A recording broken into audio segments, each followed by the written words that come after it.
తమ రాజకీయ లబ్ధి కోసమే బీఆర్ఎస్ ప్రజలను రెచ్చగొడుతోందని ఆరోపించారు ఎంపీ చామల కిరణ్ కుమార్ రెడ్డి. బనకచర్ల ప్రాజెక్టు అనుమతులు బీఆర్ఎస్ వల్లే రద్దయ్యాయని వారు చెప్పుకుంటున్నారని విమర్శలు గుప్పించారు. బనకచర్ల అంశంలో రేవంత్ దూకుడుగా ముందుకెళ్తున్నారని, అందువల్లే అనుమతిని నిపుణుల కమిటీ హోల్డ్లో పెట్టిందన్నారు ఎంపీ చామల. నిపుణుల కమిటీ పోలవరం బనకచర్ల లింకు ప్రాజెక్టుకు అనుమతులు ఇవ్వమని చెప్పడాన్ని తెలంగాణ కాంగ్రెస్ ప్రభుత్వం స్వాగతిస్తుంది.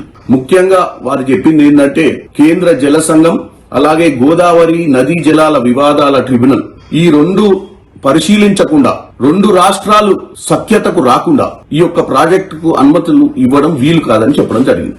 దీన్ని బీఆర్ఎస్ పార్టీ నాయకులు హరీష్ రావు గారు, బీజేపీ నాయకులు బండి సంజయ్ గారు నిన్న సాయంత్రం స్పందిస్తూ ఇది వారు చేసిన ప్రయత్నం మూలంగానే జరిగిందని చెప్పి తెలంగాణ ప్రజలకు వారి గొప్పలు చెప్పుకునే ప్రయత్నం చేస్తున్నారు. బీజేపీ నాయకులు ఎందుకంటే ముఖ్యంగా చంద్రబాబు నాయుడు వాళ్ళకి ఈరోజు చాలా అవసరమైనటువంటి పొలిటికల్ పార్టీ చంద్రబాబు నాయుడుది. 18th లోక్సభలో ఈ రోజు వాళ్ళ స్థానాన్ని ఈ రోజు ప్రభుత్వంలో కాపాడినటువంటి పరిస్థితి ఆ పార్టీకి ఉంది. కాబట్టి ఆ పార్టీకి ఎదురు చెప్పలేదు వీళ్ళు ముందు బీజేపీ వాళ్ళు. నిన్న కేంద్ర పర్యావరణ నిపుణుల కమిటీ పోలవరం బనకచర్ల లింకు ప్రాజెక్టుకు అనుమతులు ఇవ్వమని చెప్పడాన్ని తెలంగాణ కాంగ్రెస్ ప్రభుత్వం